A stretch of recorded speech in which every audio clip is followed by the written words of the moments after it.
Hola, te doy la bienvenida al podcast del poder de la lactancia materna, un espacio en donde exploramos y hablamos acerca de la lactancia materna, el puerperio, el posparto y todos los aspectos relacionados con esta bella etapa de la vida.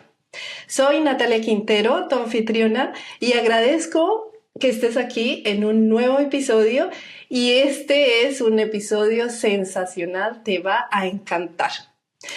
Tengo una invitada muy especial, una mujer de admirar.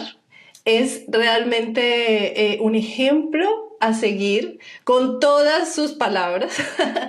Y bueno, te adelanto que su maternidad llegó con muchos desafíos, muchos inconvenientes, ella no lo va a contar, pero a pesar de todo esto, sacó adelante su lactancia materna en diferido y adicional fue donadora de leche materna, lo cual me parece sensacional.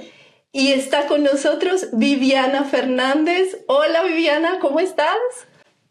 Hola Natalia, mucho gusto, muy honrada de estar acá en este espacio a la distancia desde Costa Rica, por ahí que escuchan un poco diferente de pronto mi acento, la R que nosotros no podemos pronunciar tan bien, pero creo que es súper lindo que estemos conectando a través de el internet y, ¿verdad?, derribando fronteras para todas aquellas mamitas que estén escuchando y que puedan, ¿verdad?, aprender un poquito más de esta parte de lactancia y este podcast hermoso que tenés vos. Ay, gracias, Viviana. La verdad que es un honor muy, muy grande para mí tenerte como invitada en el podcast, y espero realmente que podamos compartir tu historia, que te agradezco de corazón que Ujú. la cuentes y que podamos inspirar a muchas mujeres que nos están viendo y también a profesionales de la salud. Esto también es inspirador para ellos, para que digamos que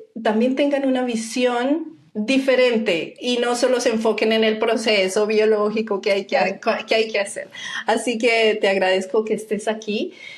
A todos los que nos ven, gracias por estar, y también les presento a Viviana, que es mamá y adicional es cofundadora de una fundación en Costa Rica que se llama Fundaprema, y ella nos va a contar de todo lo que hace en su vida. Cuéntanos, Viviana, para conocerte más, para entrar en contexto, cuéntanos sobre ti. Bueno, yo soy madre de tres hijos. Vamos a hablar un poquitito de mi primer embarazo, que fue un embarazo de mellizos y que nacieron prematuros a las 28 semanas de gestación, con todos sus retos de ser prematuros extremos. Venían, por ser dos, venían un poco más pequeños para su edad gestacional.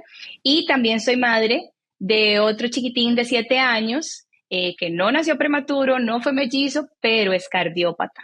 Entonces, como quien dice, la maternidad me agarró todas las estadísticas. Hay estadísticas de mellizos, hay estadísticas de prematuros, hay estadísticas de niños con cardiopatías congénitas, así que bueno, nada tiene que ver una cosa con la otra, no hay nada genético, pero sí es un bombazo emocional. Soy ingeniera en alimentos de profesión. Tengo mi propia empresa, me dedico a comercializar empaques compostables para la industria alimentaria. Entonces, no tengo nada que ver con profesionales de la salud, no tengo nada en el campo clínico, así que me ha tocado aprenderlo de verdad como de camino, en la calle, como quien dice, y por todas las experiencias específicas de mis hijos. Pero bueno, vivo acá en Costa Rica, vivo con mi esposo, o sea, vivimos los cuatro en casa. Tuvimos perritos, pero ya fallecieron, ya eran muy viejitos. Así que, pues no, encantada de compartir un poquitito de mi testimonio y este tema de lactancia, que me volví la activista de camino, y no sabía mucho de lactancia antes de mi primer hijo, bueno, de mis mellizos, y no sabía nada de lactancia hasta que los tuve y hasta que empecé a investigar un poco de los beneficios de la leche materna en los niños nacidos prematuros. Ay, qué linda historia. La verdad que emocionante. Y empecemos a hablar de tu gestación, porque Ujú. es el foco de lo que vamos a tratar en este episodio. Cuéntanos cómo fue tu primera gestación de mellizos. Fue Ujú. normal, nos dijiste que no sabías mucho de lactancia y eso fue eso, la información llegó después, pero cuéntanos cómo transcurrió, cómo fue tu experiencia. Pues como cualquier, la mayoría de las mamás que nos casamos, estamos un tiempo con nuestros esposos, nos estabilizamos profesionalmente y dijimos, bueno, yo creo que ya estoy lista para ser madre y pues nos aventuramos en esta vida de la maternidad y la paternidad sin ninguna ayuda, digamos, externa de fertilidad. Yo tenía 28 años, así que no tuve problemas en quedar embarazada. De hecho, cuando decidimos, mi ginecólogo dijo, bueno, tenés mucho tiempo de tomar pastillas anticonceptivas, de pronto te puede dar 6 meses, 8 meses en tratar de quedar embarazada. Nosotros estábamos muy relajados, dijimos, perfecto, no pasa nada y quedamos embarazados al mes. Entonces, tuve una ovulación doble y por ende fueron mellizos. Con el tiempo nos dimos cuenta que eran dos varones, dos hombres que estaban en bolsitas separadas. Y por primera vez, cuando recibimos el diagnóstico de que eran dos y no uno, que nos impactó un montón porque no nos lo esperábamos, eh, mi ginecólogo obstetricia me dijo, hay que tener cuidado, vamos a tener que aumentar las citas de monitoreo porque donde debería haber uno, hay dos y esto genera ya sus riesgos en todo sentido. Se te puede aumentar la presión arterial, el tema que ambos se alimenten correctamente, ganen peso correctamente y se vayan desarrollando parejitos para su edad gestacional. Y la primera vez que yo escuché esto, tienen más riesgo de nacer prematuros. Y yo dije, bueno, todo bien, vamos con todas las indicaciones médicas, con todos los exámenes, con todas las citas prenatales, vitaminas, ácido fólico, bueno, todo lo que había que tomar. Eh, y sí, el tema de la prematuridad como que no me enfoqué como en eso, no me desveló de pronto en mi cabeza. Creo que si le haces un sondeo a cualquier persona, aunque no hayan sido madres o padres, vos les preguntas qué es un niño prematuro y dice antes de tiempo. Tal vez no te sabe decir en cuántas semanas gestacionales o qué riesgos tiene, o de pronto tenemos conocidos, familiares, amistades, compañeros de trabajo que dicen, ay, yo fui prematuro, mi mamá dice que yo nací prematuro, y los ves como si nada, o sea, adultos funcionales, o sea, entonces su historia de cómo nacieron o qué tan prematuros fueron es como parte de como una anécdota, digamos. Ahora, si le preguntas a la mamá, de pronto no, ahí cambia. Ajá, Claro. no, o sea, tuvo que estar en el hospital, le tuvimos que estar en incubadora, no podíamos tocarlo, era pequeñito. Entonces la historia cambia un poco si la cuenta la persona que nace prematuro, así la cuentan los padres. Pero en la gran mayoría te imaginas así como pollitos en engorde, decimos acá en Costa Rica, o sea, una incubadora, un bebé que necesita engordar, o sea, es como un bebé a término más pequeño. Qué error. O sea, yo digo, fue de los bombazos más grandes que me llevé cuando ya pasé la prematuridad. Eso no era un pollitos en engorde, no era nada más bebés pequeñitos que recaerían en un cierto tiempo en la incubadora. Eh, yo me levanté un día y fui al baño y vi mucha sangre y me asusté. Tenía 28 semanas de gestación. Llamé a mi médico y me dijo, venite inmediatamente al hospital. Me fui, estaba con contracciones, como yo era mamá primeriza, no la sentía o no sabía, o sea, sí estaba, ¿verdad? Como muy avanzado en tema de labor de parto. Me inyectaron, me pusieron los esteroides para maduración de pulmones, porque mi médico dijo, es que si estos bebés nacen ya, no van a poder respirar y necesitan todo el esfuerzo de la parte respiratoria, que es lo que más afecta a los prematuros. Y yo todavía estaba como en eso que estás como en shock, como que todavía llegó una enfermera y me dijo, no, tranquila, puedes quedarte tal vez unos días y te vas para la casa, te logramos contener las contracciones.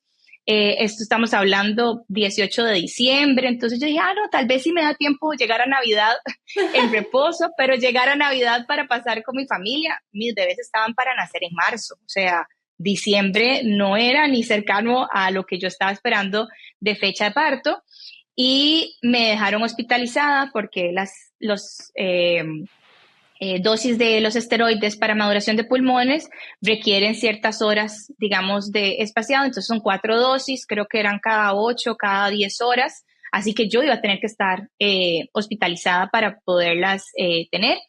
Y eso fue en la mañana, tarde, en la noche, se va mi esposo, ya termina como la visita al hospital y sentí como que me oriné. Y entre la misma ignorancia no llevé un curso de parto, de preparación, o sea, porque yo tenía 28 semanas, todavía me sentía como que no estaba lista. Claro. Pues reventé fuente, o sea, sí, sí, o sea, era líquido amniótico, ya la enfermera llegó, me dijo, no, usted ya está para parir.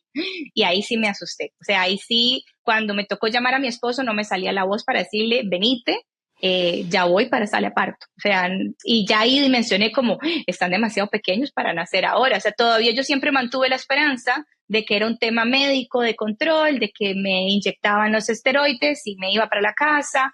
Y sí, me tocó entonces entrar en labor de parto, todavía, bueno, fue una cesárea de emergencia, y porque eran dos y venían como en posición acostaditos, no eran, digamos, era muy riesgoso poder hacer un parto vaginal. Y uno de los, no me acuerdo, uno de los, no sé si era el anestesista o uno de los chicos, de los médicos que estaba en el equipo, me dijo, estos niños no tienen toda la maduración de pulmones, no te extrañes si cuando nacen no lloran. Y ahí casi me infarto por segunda vez, pero yo, ¿cómo no van a llorar? O sea, es lo único que sabemos como mamás primerizas de que nace el bebé y lo escuchas llorar y eso es como, ya, todo salió y todo está bien.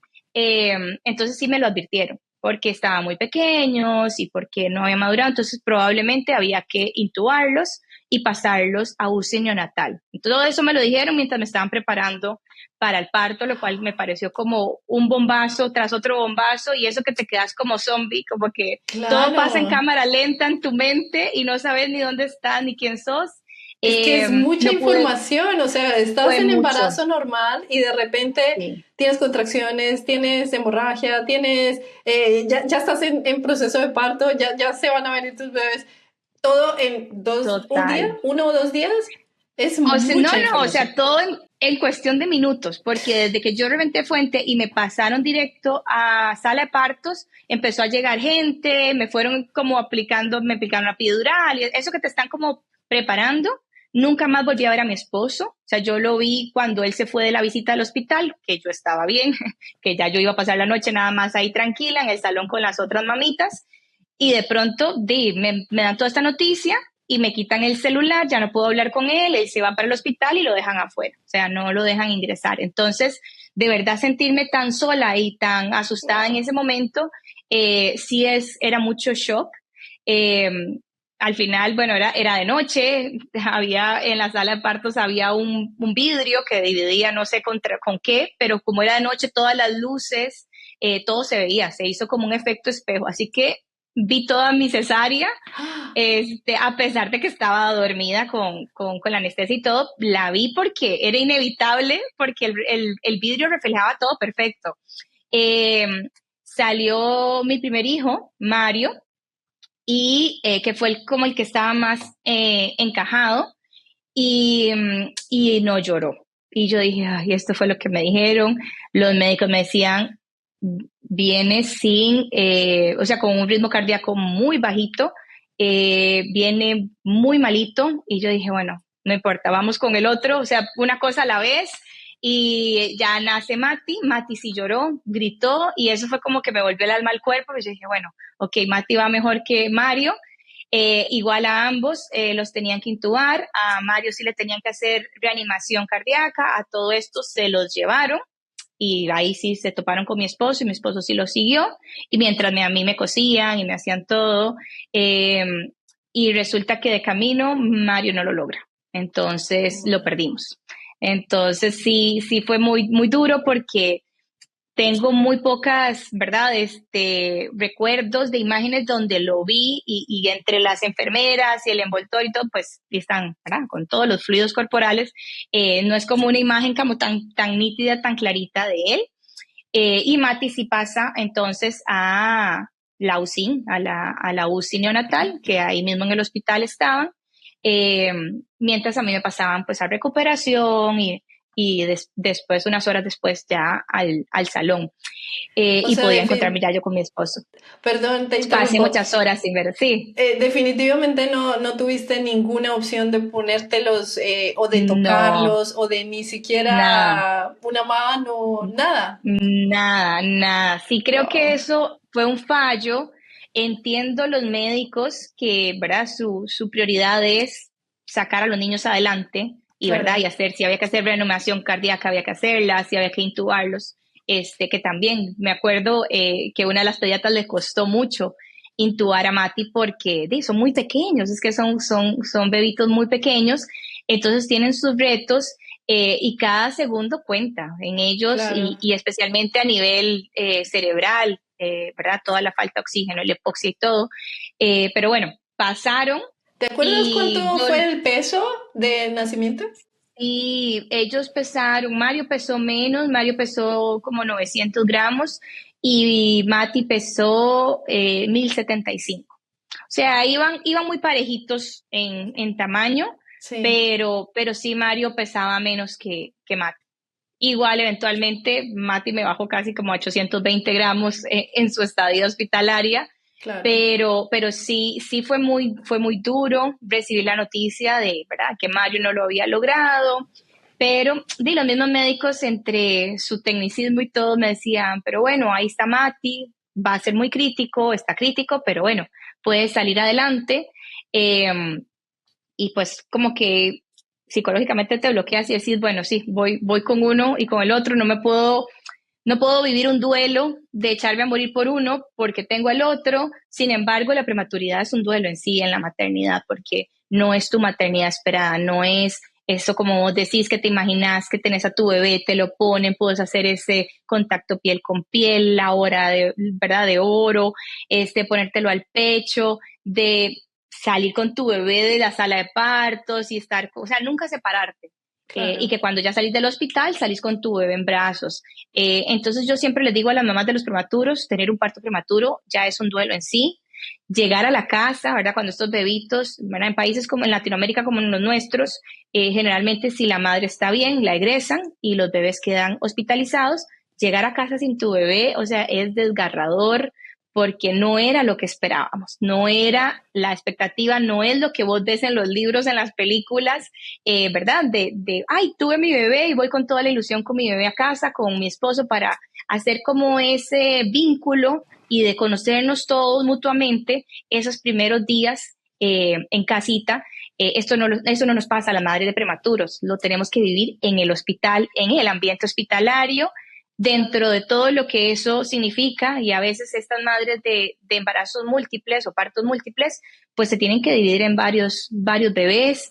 Por lo menos en Costa Rica, cuando han tenido casos de cuatrillizos, inclusive a veces hubo una aquí sí, de quintillizos, creo, los bebés eran separados, no había una sola unidad neonatal que pudiera tener todos juntos. Entonces, wow, eso me parece todavía más retador de tener que dividirse entre varios hospitales para poder estar con tu bebé.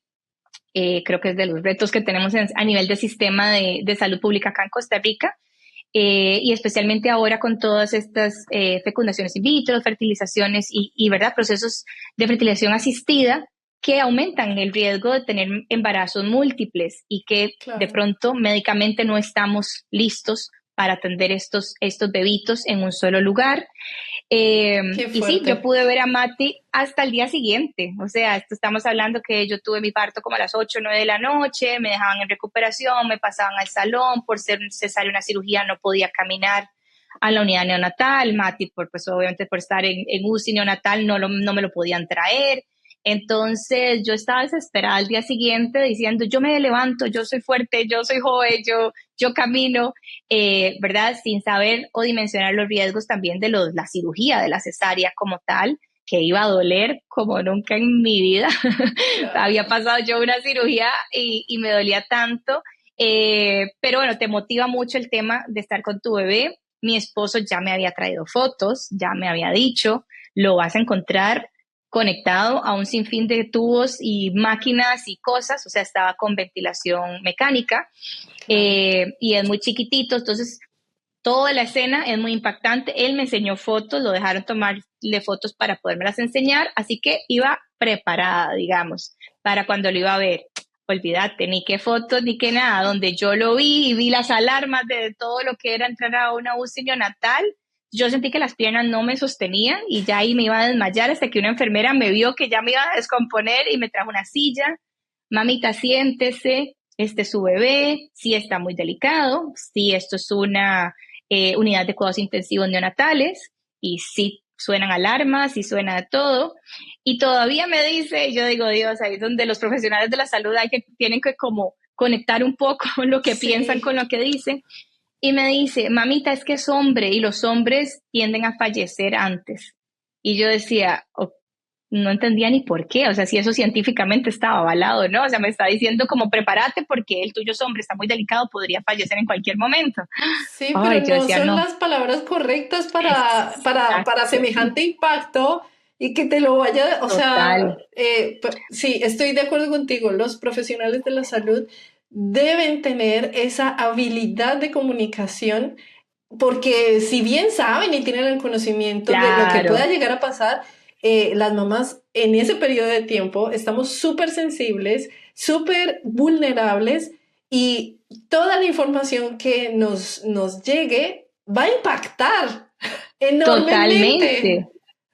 Total, y te queda grabado, o sea, hoy 12 años después, yo te puedo decir dónde estaba sentada yo, dónde estaba esa enfermera, Claro. cómo me lo dijo, o sea, digamos hasta en una posición como, ¿verdad? Yo sentada y ella como de poder, casi sentenciando que mi hijo iba a fallecer, y al pasar de los días iban falleciendo las mujeres que estaban en las otras incubadoras, entonces yo decía, ya le toca a mi hijo, digamos, además de que ya yo venía, obviamente, con el trauma de que ya había perdido uno. Claro. Eh, y Mati entra en una septicemia justamente el día antes de que a mí me iban a dar la salida. Yo me recupero la cesárea sin ningún problema y ya me iban a dar el egreso. Y entonces esa madrugada yo dije, voy a aprovechar que estoy aquí, que estoy cerquita, que puedo ir a verlo.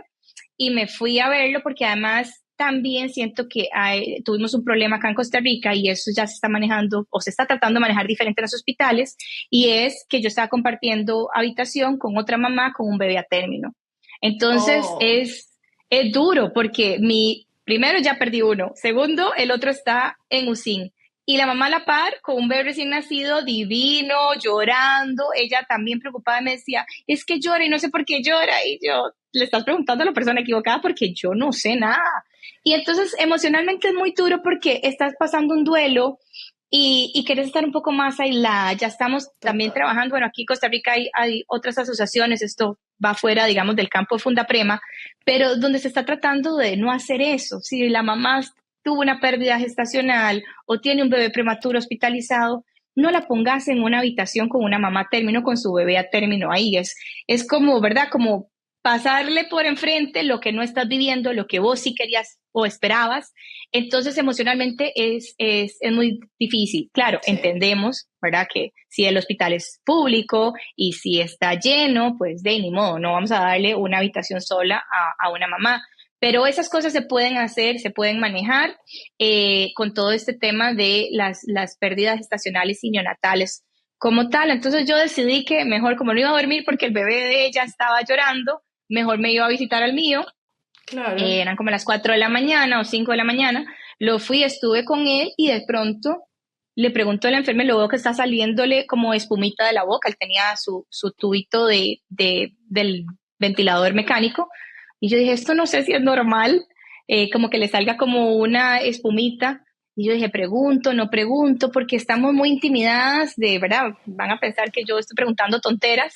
Y le digo a la enfermera, mire, es que mi hijo tiene esta espumita en su boca, puede verlo, y ella sigue, está convulsionando, y hace aquel caos, y empieza a llamar entonces al neonatólogo de turno, y me hacen sacada de la unidad, y otra vez otro shock, otra manera pésimamente de manejar la situación. Bueno, no sé cuál es la mejor noticia para darle a una mamá de su bebé, está convulsionando. Oh, Y yo me quedé ahí llorando, o sea, petrificada. Me había ido obviamente sin el celular porque no me dejaban ingresar el celular a la UCI.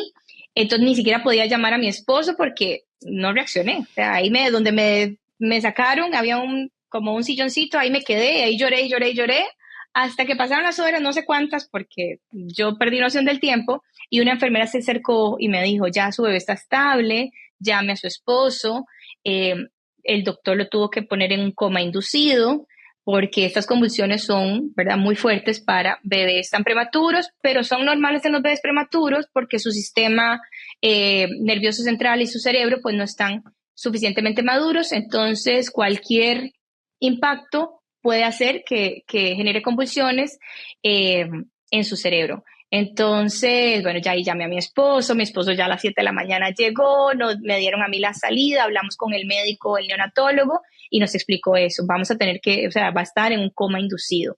Y yo creo que la palabra coma inducido, yo creo que no es buena ni en bebés, ni en adultos, ni en niños, ni en nada. O sea, eso no son buenas noticias. Eso es de crítico, fuimos como para atrás y estás a este pelín probablemente de fallecer. Claro. Y de hecho nos dijeron, hay que ir 1 hora a la vez con él. O sea, no sabemos cuánto va a aguantar. No se le puede dar ningún tipo de alimentación, digamos. Ya yo me había metido en Google, ya había visto que estos bebés prematuros, si no empezaban con, ¿verdad?, con la tolerancia o la vía oral de lechita materna, empezaban con una solución parenteral directamente a sus venas para que ellos se agarren como todos los nutrientes. Y entonces me dijeron, ni siquiera está para una parenteral, está solo para recibir suero y cosas que no lo deshidraten, pero no se va a alimentar. Y yo decía, ay, Dios mío, esto es como mucho. Y pues bueno, y así regresé a mi casa. Creo que ese último día, bueno, esos días que estuve hospitalizada, esos 3 días que estuve hospitalizada, había llegado una consultora en lactancia, una de las enfermeras, me había llevado el extractor mecánico, me había explicado cómo ponérmelo para empezarme a sacar leche, Sí, me había dicho. te iba a preguntar y esa era como Sí, la segunda parte de la la lactancia. lactancia, O sea, claro. en algún minuto te debieron haber dicho, porque claramente la leche sí o sí va a fluir, el calostro sí o sí tiene que circular y te iba a preguntar, ¿qué te dijeron? ¿Cuáles fueron las indicaciones? ¿El calostro que tuviste, se lo pudiste dar a Mati? No, ¿A Matías? no, o sea, ahí sí cierto, es algo, ya hoy por hoy, conociendo todos los beneficios del calostro, yo dije, "Ah, ¿cómo nadie me llevó el calostro, Mati?". O sea, hay técnicas para poderle Sí. dar inclusive a estos bebés en USIN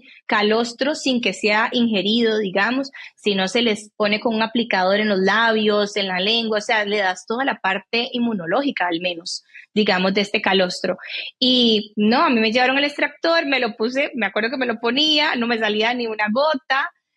No sé si entre el mamá primeriza y además prematuro, pues obviamente el tema cuesta como que la información llegue de pronto a la glándula mamaria, pero creo que al segundo día ya me empezaron a salir las gotitas. Pero entonces yo le decía a la enfermera, ¿a dónde pongo eso? O sea, ella me había dado como, ¿verdad?, el recolector del extractor y me decía, no, eso no es mucho, entonces eso no me lo van a aceptar las enfermeras en la UCIN.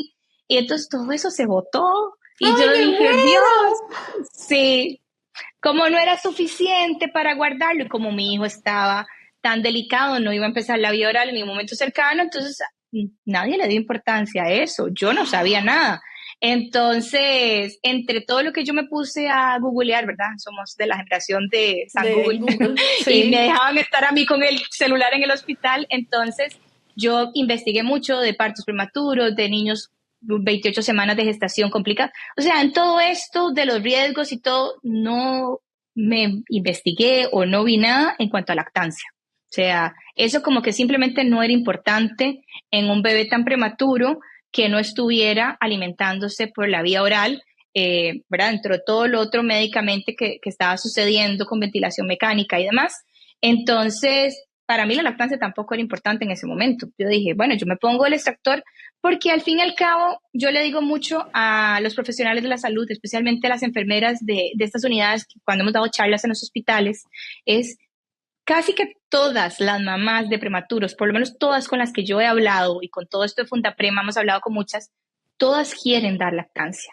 ¿Por qué? Claro. Porque en ese momento nos sentimos traicionadas por nuestro cuerpo, ¿verdad? O sea, sentimos que, ¿verdad? Eso es un paradigma que se nos mete a las mamás de prematuros. No llegué al embarazo a 9 meses. O sea, por alguna razón externa, interna, biológica del bebé, mía, X, entonces nos sentimos culpables y desde ese momento la culpabilidad nos cae como un mazo y decimos, ok, ya no logré ese embarazo a término. Por no llegar a embarazo a término, ahí está mi bebé hospitalizado, pasando dolor, pasando un montón de cosas que nos duele a nosotras que ellos lo estén pasando. Y entonces la lactancia se vuelve no sé, esta, ¿verdad? Compensación a nivel físico, de Claro. yo quiero poder ser capaz de alimentar a mi bebé, yo quiero darle esta lechita a mi bebé porque mi cuerpo la produce, porque es algo que quiero compensar con el tema del parto. Pero es algo que las mamás no lo analizan. O sea, yo esto llegaba a la conclusión y después de hablar con varias psicólogas perinatales, dice, wow, lo estás describiendo muy bien. Y se lo tratamos de decir a las mamás, porque hemos trabajado con grupos de apoyo en mamás de niños que ya son casi adultos, adolescentes, y lloran cuando les decimos todo esto, porque dice, yo de verdad no lo logré con el parto y no lo logré con la lactancia. Y me siento culpable como mamá y como mujer de no poder haber tenido control de eso. Y entonces el hablarlo, el externarlo, es impresionante los años que pueden pasar una mamá con esta herida emocional o esta culpabilidad que nadie nunca le dijo, esto no es tu culpa, no tienes control de esto, y puedan sanar o liberar por primera vez eso que ellas han llevado dentro. Entonces, vieras que la mayoría quieren dar lactancia, lo necesitan, es Sí. más, emocionalmente lo necesitan, ellas dar lactancia. Y ahí es donde el juego de los profesionales de la salud es tan importante porque la información es clave, el acompañamiento es clave, o sea, que a mí me hubiera llegado una enfermera a decirme, ese calostro es oro, si no lo van a almacenar acá, no se lo van a dar a tu bebé, que también, ¿verdad? Deberían decirle, no, vamos a hacer ciertas técnicas que se le pueden poner para que él reciba toda esa parte inmunológica, pues congelalo, llévatelo a tu casa y lo congelas, hace algo y después te lo das a tu bebé de alguna manera. Nadie me dijo eso. Y entonces yo siempre les recalco a ellas que es súper importante. Eh, Luego lloré muchas veces, bueno, ¿verdad? Entre el duelo de que él estaba muy mal, de que había perdido otro, yo me sacaba leche cuando ya me empezó a bajar la leche y dije, ¿y qué pasa si esto lo congelo? Está bien, yo lo dejaba en el hospital y si no le mandaba también, porque resultó que me salía bastante, le mandaba a mi esposo y me decía, y yo me preguntaba, ¿y si eventualmente fallece, qué hago yo con toda esa leche? Me muero, o sea, estoy esforzándome por un alimento que no sé si mi bebé algún momento va a poder usar o no. Claro. Entonces, esa parte también es muy dura, porque hay mucha desmotivación y ahí es donde vamos a por qué estas mamás de prematuros tienen tanto reto con la lactancia. Claro. Es un juego emocional, psicológico, o sea, no empezás esa lactancia tampoco esperada como te la ponen, ¿verdad? Y te la romantizan de ponerte tu bebé al pecho y que el bebé se agarre y sentir esa conexión. No, estás con un extractor, en el mejor de los casos eléctrico, en el peor de los casos manual, Claro. o peor aún, ¿verdad? La técnica de extraerte vos misma sin ningún extractor o sin ningún dispositivo, la lechita, eh, ordeñarse literalmente, como Sí. decimos acá en Costa Rica, es muy duro. O sea, no es esa conexión hormonal, química que tenés de vínculo con tu bebé, tenés que empezar la relación con un extractor. O sea, la lactancia, el camino de lactancia, las madres de prematuros generalmente empieza con el extractor, a diferencia de las madres a término, que el extractor es un complemento para ayudarle en su producción de leche o cuando van al trabajo, ¿verdad? Y se tiene que extraer, Claro. pero sí tienen esos momentos de vínculo afectivo con su bebé pegado al pecho. ¿Y Entonces eso también fue otro shock. perdón, te interrumpo, en algún Ujú. minuto tuviste la oportunidad de practicar madre canguro? Porque pues esa es otra técnica Sí, que Niels Bergman ayuda. Ujú. ha realmente estudiado y ha Ujú. puesto a disposición esta información que a mí me parece maravillosa. Y Ay, debería ponerla en práctica en absolutamente todas las instituciones de salud, tanto privadas como públicas.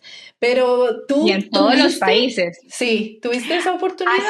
hasta, hasta el mes, porque Mati salió de ese coma inducido casi 3 semanas después, digamos, de que estuvo, de que en todos los días se iba a morir. Hasta 3 semanas después, como que fuimos viendo un poquitito la luz, él fue mejorando, pero no, pues, todavía estaba muy delicado para poderlo sacar. digamos, de su incubador, de todas sus cosas para poderlo poner con piel a piel.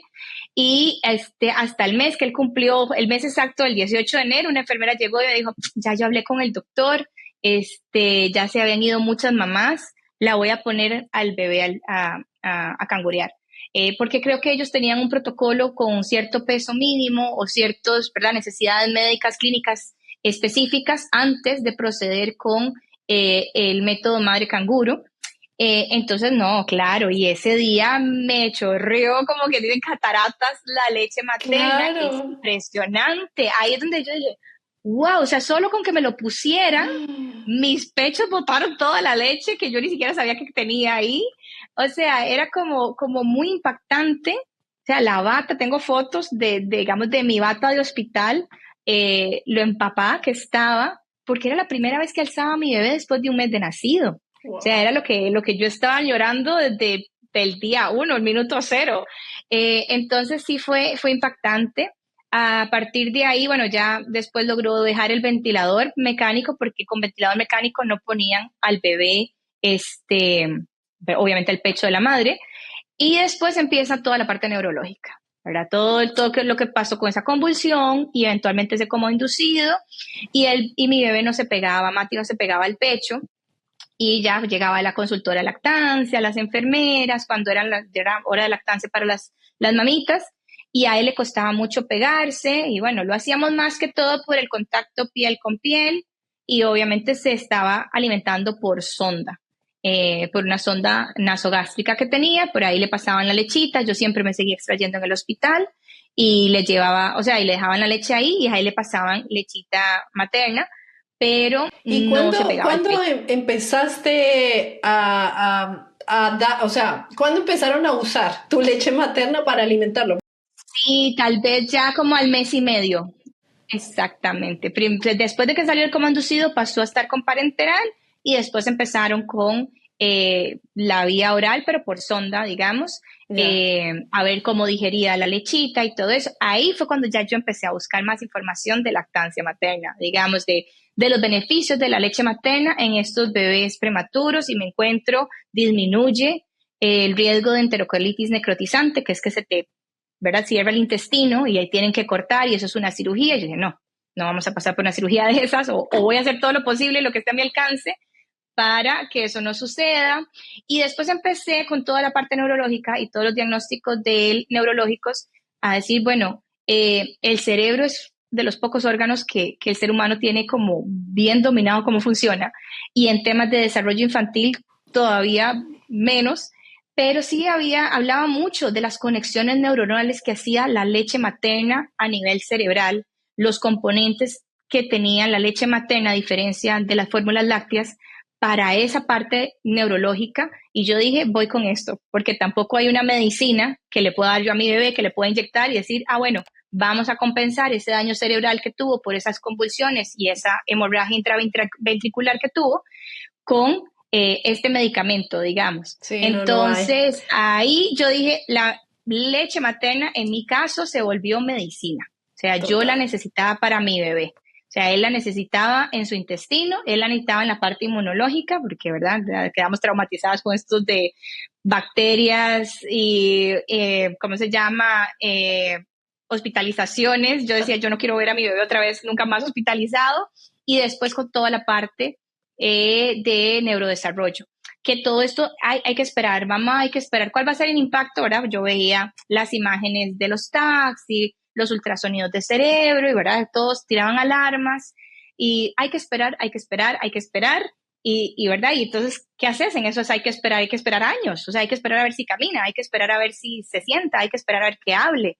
Faltaban muchos meses. Entonces, ahí yo dije, voy con la lactancia materna, me está saliendo bastante, es muy sacrificado, lloraba montones cuando me extraía leche mientras mi bebé estaba en el hospital, pero bueno, una vez que salimos a casa, me extraje leche cada 3 horas. Él salió con sonda nasogástrica todavía en casa, yo tenía que Wow. cambiársela una vez a la semana, y yo decía, ay no, o sea, no se va a alimentar, siempre va a ser la sonda, y todavía me decía la enfermera, no, si usted se la mete y se pone morado, quiere decir que se le fue a pulmón y no se le fue al estómago, usted se la saca, deja que recupere y vuelve a empezar.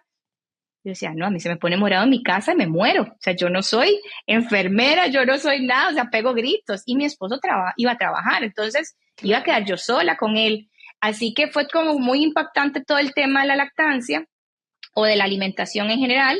Pero yo dije, bueno, primero que salga y después vemos a ver ya en casa, ya yo tengo un poco más de libertad de acceder a consultores, a otros neurólogos o a profesionales que yo quisiera llevar a mi hijo para que le ayudaran. Y así fue, y estuve con una consultora en lactancia porque yo quería que él se pegara al pecho. Claro. Y bueno, pero por todo lado él tuvo su reto, tenía, ¿verdad? Mucha hipersensibilidad en la parte oral, se cansaba mucho, entonces por otro lado me decía el pediatra, no, es que está perdiendo calorías porque es tanto el esfuerzo que él tiene que hacer para pegarse al pecho que entonces digamos, bajando de peso y está todo el tema de que después nos dimos cuenta que él no sabía deglutir, entonces se me desaturaba, entonces él se atragantaba con la leche y no sabía cómo manejar el tema de eso, no respiro Claro. para tragar, respiro, o sea, cosas que lo hacemos innatos, que los bebés a término lo hacen innatos y a Sí. estos prematuros hay que enseñarles a Sí, deglutir. es que eso, Entonces, esa manera, esa wow. habilidad que tenemos los seres humanos, lo adquirimos, si mal no estoy, por ahí en la semana 35, 36 de gestación. Y tus bebés nacieron 28 semanas. Así O sea, es. no sabían, o sea, hablándolo crudamente, no sabían Ujú, respirar porque los total. pulmones es lo último que se madura. Ujú, No ven bien ujú, porque todos los recién nacidos no ven bien. así es. Puede que sean muy sensibles, se vuelven muy Ujú, hipersensibles por todas las condiciones en las que nació. ujú. Adicional, la parte neurológica que tú decías, o sea, tenía como todo en contra, Ah, sí, total. total, Y totalmente. aparte Y la parte de de, alimentación, ajá, la deglución exacto. y poderlo procesar, Y porque la no, parte calórica, o sea, también, tenés que engordarlo, el bebé, porque un bebé prematuro sigue la mamá, bueno, ¿verdad? Y los médicos encima con un tema de peso y talla. O sea, necesitamos que ese bebé cuanto antes se nivele con sus pares nacidos a término. Obviamente, entre más prematuros van a requerir más tiempo, claro. pero eso es como, digamos, el objetivo de los pediatras cuando estos prematuros egresan, es, bueno, que siga creciendo y que se nivele cuanto antes. Entonces, por todo lado, el tema de la alimentación sigue siendo algo crítico, que vos Total. decís, bueno, no es solo un capricho de la mamá que quiere ponerse el bebé al pecho, sino que de verdad tener la presión de los profesionales de la salud de mamá, es que entienda, si ese bebé no se está pegando a su pecho, tiene que alimentarse de alguna otra manera. Y llámese sonda nasogástrica, o si ya se pone muy incómodo, si él mismo se la empieza a quitar, entonces va al PET, que es el botoncito en su estómago, y se va a alimentar por ahí. Entonces ya estábamos sonando, digamos, como las alarmas de parece que este niño va a requerir un PEC. Y yo decía, otra cirugía, otro tipo de, digamos, de cuidados de esa herida, de ese botón. Ya me metí otra vez en San Google, todo lo que salía sobre este tipo, digamos, de procedimientos y todo. Y yo decía, y al fin y al cabo también para ellos, o sea, que están aprendiendo de la vida en general. Si a mí me llenan la pancita cuando tengo hambre y yo no me tengo que esforzar, no, no me voy a esforzar nunca por comer por boca, por decirlo así. O sea, esa era mi mentalidad. Y a mí se metió que no, que aprendía a deglutir sí o sí para que eventualmente pudiera tomar leche materna por pecho, por biberón o por cualquier manera, hasta por vaso si fuera el caso, Claro. y después poder pasar a lo que era la alimentación complementaria. Pero sí tenía que aprender, o sea, era algo que tenía que hacer por supervivencia, también por el riesgo de asfixia y todo. No había nadie en Costa Rica en aquel entonces, hace 12 años, que estuviera especializado en toda la parte orofacial y mecánica para enseñar a un bebé de estos a deglutir. Pasé por varios terapeutas, ustedes le dicen logoterapia, no sé cómo le dicen Ah, en fonoaudiólogo, Sudamérica, fonoaudiología. fonoaudiólogos, exacto, ajá, fonoaudiología, pasé por varios acá en Costa Rica, pero ninguno tenía como esa especialidad específica en prematuros y en desarrollo infantil. Entonces terminé viendo videos de YouTube. Por eso es que creo que todos estos espacios son impresionantes por si hay alguna mamá como yo que estuve en algún momento desesperada y viendo masajes faciales para poder estimular al bebé, técnicas para empezar con agua, que si se le iba a pulmón y todo, bueno, no era tan trágico. Me compré un oxímetro para monitorear su saturación, porque es riesgoso, y estuve con él todo el día dándole, tratando que él, y balanceando, que no fuera muy cansado para él y que me perdiera calorías, pero que fuera entendiendo. Y como en cuestión de días, un par de semanas, logré que por primera vez tomara sin desaturarse 5 mililitros de leche materna, que también aprendí que la leche materna, por ser un fluido corporal, era menos riesgoso si se le iba a pulmón, Claro. digamos, si por A por B digamos, aspiraba, en comparación a la fórmula láctea. De hecho, todos esos ejercicios y todo lo que yo hice con fórmula láctea hubiera sido muy riesgoso para él si se le hubiera ido a pulmón. En cambio, la leche materna medio se absorbe, claro, mientras no se ahogue él y todo, casi como el agua como tal. Entonces lo logramos. Cuando ya yo llegué a la otra cita del neurodesarrollista, me dijo, ¿cómo le enseñó? Y dije, puro video de YouTube, o sea, no hubo nadie aquí que me enseñara, ni, o sea, lo que le daban eran citas espaciadas. Ah, no, venga dentro de 3 meses, venga dentro de 6 meses. Y dije, no, y estamos perdiendo el tiempo. O sea, no Es me que están si ves diciendo cómo por qué es llegar. admirable todo lo que hiciste. Es que eres súper recursiva, porque hay muchas mujeres que solamente se quedan esperando a que el profesional las atienda, les diga, no sé qué, No, pero y da miedo, da mucho miedo, porque claro, es llevarle la contraria al médico, es saber que tu bebé se va a desaturar, se va a poner morado en caso de que se atragante, de que tenés que darle chance. O sea, sí da susto, pero yo siento que como mamás tenemos la responsabilidad y decimos, es que al médico no le importa si mi bebé sale con un PEC, al médico no le importa, o sea, no es el que va a estar con él 24/7. exacto. Entonces también puedo entender también en las mamás que les da mucho susto, porque decir, yo tampoco, después hago algo y me equivoco, cosa que ese es el riesgo de todo esto, y me lo van a decir en caso, cuando yo llegue al hospital, mamá, ¿qué estaba haciendo con ese bebé? ¿Quién le Sí, dijo que hiciera eso? O sea, sí hay un riesgo y una responsabilidad que asumimos, pero yo como mamá decía, yo soy la más interesada de que él salga adelante y de que se pueda alimentar por boca de alguna u otra manera. Primero que sepa deglutir y ya después vemos a ver si se logra pegar al pecho. Al final nunca se apegó al pecho, oh, pero sí logró tomar mi leche por biberón por 2 años. Entonces ya yo me daba por satisfecha no. y eventualmente iniciamos la alimentación complementaria y todo. Y yo le seguía haciendo esos masajes porque también esa hipersensibilidad que él tuvo al principio la siguió teniendo para los sólidos. O sea, me Total. arqueaba, se quería vomitar con las texturas, entonces eran aquellas papillas casi que pasadas por un colador y yo dije, no, hay que desensibilizarlo y eran los mismos masajes, entonces eran los mismos, le hacíamos un juego, poníamos unas canciones para que él también fuera relacionando los tiempos de alimentación con que vienen cosas invasivas en mi boca y poder, digamos, ayudarle a comer. Te puedo decir hoy por hoy, bueno, mi hijo tiene 12 años, Mati, Sí. tiene un diagnóstico de parálisis cerebral, camina, no es verbal, o sea, no habla. Estamos con un comunicador, con una comunicación alternativa y aumentativa. Él tiene su tablet y entonces tiene una aplicación donde él nos habla. Entonces es un tema de comunicación diferente a la comunicación verbal tradicional.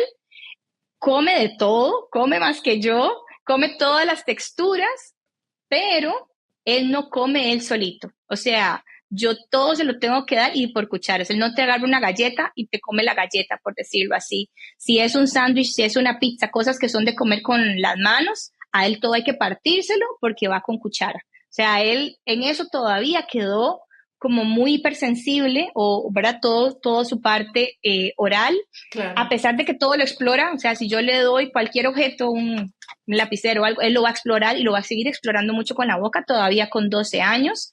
Pero si es comida, se vuelve como un tema un poco invasivo. Sigue asistiendo a sus terapias ocupacionales, sigue con su fonoaudiólogo, o sea, muchas cosas que creo que de por vida van a seguir siendo apoyos para él, Claro. pero sí tiene obviamente distintas maneras de hacer las cosas, digamos a las Total. tradicionales, pero bueno, sí se logró alimentar eventualmente y nunca pasó por el PEC.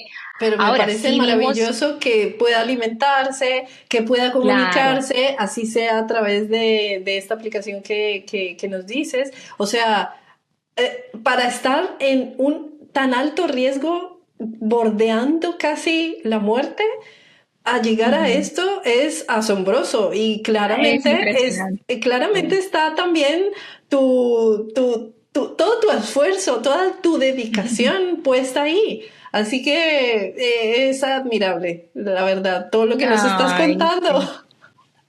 Sí, yo creo que es eso y creo que hoy en día, digamos, celebro la tecnología, la información y ¿verdad? Y estas cosas que ayudan a las mamás, pero seguimos siendo, ¿verdad? Sigo pensando que estuve en una posición de privilegio porque soy profesional, porque tuve acceso a esa información, porque tenía internet. O sea, nunca hubiera llegado a YouTube si no hubiera tenido un internet en mi celular. Y eso es algo que en nuestros países no siempre es equitativo. Entonces sigue siendo un tema de privilegios y desventajas, como te digo, y el sistema público no se pone al día con tratar de que eso sea lo mismo para todas las mamás. Entonces nos ponemos a pensar, y bueno, en Fundaprema siempre decimos, ¿qué pasa con la mamá de zona rural? ¿Qué pasa con la mamá de que viene, digamos, de comunidades indígenas? ¿Qué pasa? O sea, que vienen con otras culturas. Entonces, o sea, no es tan sencillo y tan fácil, aunque agarres el mismo bebé bajo las mismas condiciones, Sí. su, ¿verdad? Su futuro o su condición o calidad de vida va a ser distinto dependiendo del entorno y la información que tenga esa madre. Entonces, por eso es que la responsabilidad está en que estos bebés tienen derecho todos por igual a recibir la información y a veces recibir ese acompañamiento para garantizar que logren llegar, digamos, a esas lactancias o logren llegar a desarrollarse en su mayor potencial. Sí, estamos totalmente de acuerdo. Y creo que la lactancia materna es fundamental, juega un papel súper, súper importante.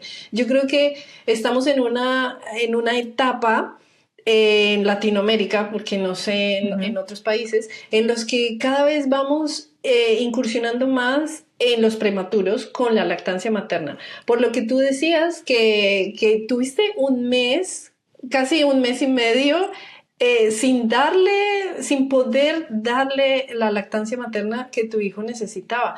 Y yo creo que si los profesionales de la salud hubiesen tenido información de que la leche Ujú. materna lo podía, así como tú dijiste, darle de alguna manera al calostro, ponérselo nomás Ujú. una gota en los labios, eso realmente hubiese marcado una diferencia Total, significativa. total, Así que yo creo que falta totalmente. mucho todavía por explorar, por investigar, Falta mucho. un apoyo Sí, grande para poder llevar a sí, cabo la lactancia materna con prematuros.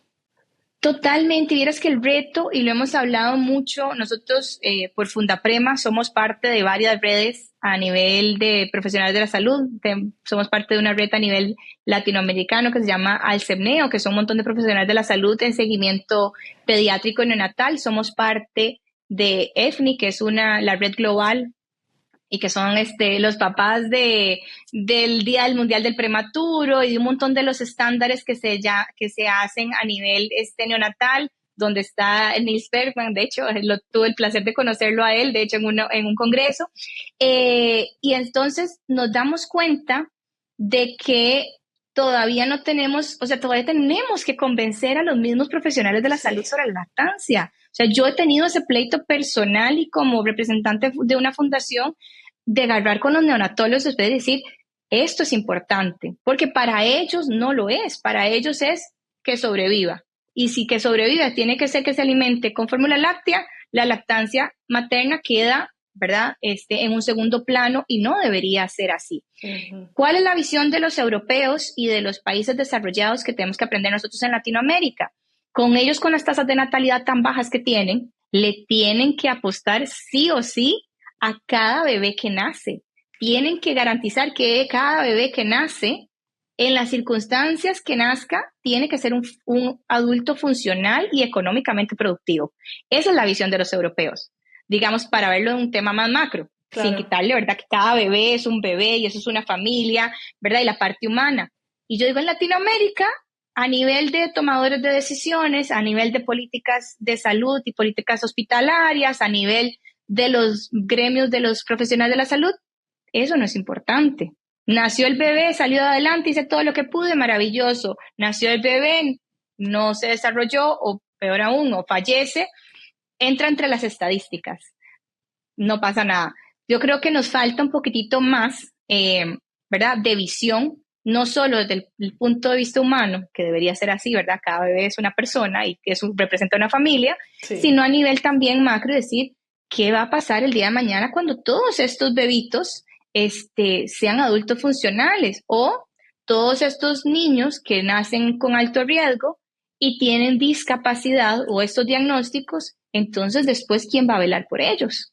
O sea, o van a llegar a ser más bien una carga para el Estado. Entonces, creo que falta mucho camino por recorrer Sí, para mucho. que como latinoamericanos cambiemos un poco la perspectiva y seamos como más visionarios en poderles dar la mejor calidad de vida a estos bebitos cuando nacen. Y el pilar de eso está mucho con la lactancia materna, Sí, definitivamente. completamente. Oye, te iba a preguntar, Ujú, veo que, y has mencionado, que visitaste a muchos profesionales de la salud. ujú, ¿Comentaste con ellos con respecto a la lactancia materna que lo estabas llevando a cabo, que lo estabas llevando en diferido? sí. Cuéntame qué sensaciones tuviste de las respuestas de ellos, porque para muchos es como, ¿para qué te Mm, esfuerzas tanto? Lo hiciste en así es, diferido, por Dios. Para así muchos es. es como, ya relájate, ya esto ya pasó. Pero para uno Sí. como mamá, ese mensaje que estás recibiendo, pues es como, pueden ser de dos maneras, o que te aumenta tus ganas de demostrar que eso no es así, o sencillamente no me sirve porque su información no corresponde con lo que yo estoy sintiendo y Ajá, cambias de profesional. Pero quiero claro. saber de tu experiencia, ¿cómo fue esa sensación de recepción del mensaje de la lactancia materna hacia los profesionales que te atendieron? Sí, eso me tocó escoger las batallas, por decirlo así. Como decís vos, la primera opción definitivamente creo que tengo una personalidad rebelde y donde me dice no se va a poder, no, yo voy a demostrar que sí se puede, digamos, o voy a hacer todo mi esfuerzo para demostrar que sí se puede. Eh, Eso de no conocía a nadie cercano a mí que fuera una lactancia en diferido. Yo me extraía leche materna cada 3 horas por 2 años, incluyendo madrugada. O sea, por 2 años nunca dormí más de 2 horas continuas, digamos. O sea, me extraía leche, guardaba la lechita, la rotulaba, me volvía a dormir y ahí vamos. Mi esposo se levantaba, le daba la lechita a Mati. Pero sí, fueron 2 años, o sea, eso incluía que yo ya volví a trabajar, en aquel entonces estaba trabajando para una empresa, entonces yo tenía que volver a mi trabajo y me tenía que extraer leche allá, igual las madrugadas me tenía que estar levantando para extraerme leche, fue muy cansado, o sea, fue Wow. agotador. Entonces, yo agradezco mucho a mi esposo, que fue literalmente un apoyo, creo que si hubiera tenido una pareja que hubiera dicho, no, ya, deja eso, qué cansado nos estamos levantando los dos, porque al fin y al cabo yo o me extraía leche o me extraía leche y le daba a Mati, cosa que entonces ya cumplía ese ciclo de las 3 horas y volvía a empezar y no iba a dormir nunca. Entonces él fue un apoyo de verdad que decís, él se levantaba a darle la lechita a Mati que yo tenía ya guardada y yo me extraía lechita nueva y entonces así por lo menos nos levantábamos los dos 20 minutos, media hora y nos volvíamos a dormir. Claro. Si a mí me hubiera tocado hacer todo, definitivamente no hubiera aguantado los 2 años. Y encima, exacto, trabajar y todo, muy complicado. Entonces sí, cambié de pediatra varias veces porque no, que es entender que la leche no le está ayudando, no está engordando lo suficiente, no está creciendo. Entonces, ¿verdad? Te dicen hasta tonteras como tu leche es agua para un bebé Oh, prematuro. Tuve que buscar fortificante, pues entonces este otro pediatra, pero sí, pero con fortificante, entonces el fortificante igualmente es fórmula láctea, entonces le tenía que mezclar fortificante para la leche, para darle más calorías, después le caía pesado, se vomitaba, y yo decía, vea, es que se vomita, no, es que por eso es que necesita el PEG y vos no querés ponerle el PEG, o sea, hubo mucha confrontación en temas de decisiones médicas.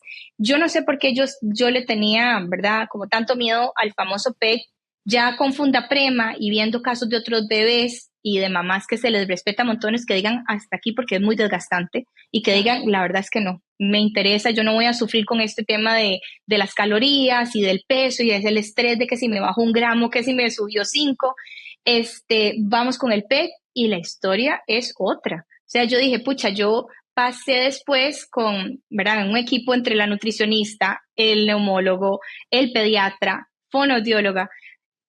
Pasé como año y medio llevando un control ya cuando él comía por boca, pero tenía un reflujo bastante alto, entonces me vomitaba montones, entonces era contraproducente, y tenía asma, entonces si le daba un ataque de asma, entonces por la tos se vomitaba. Llevé un blog, digamos, un récord de todo lo que pasaba. Como él no se alimentaba por sí solo, todo se lo pesé, todo se lo medí, tanto líquido como sólidos, para evidenciarle a los profesionales de la salud, no, mire, él sí se está alimentando. El problema es el reflujo. O sea, el problema es que lo está botando.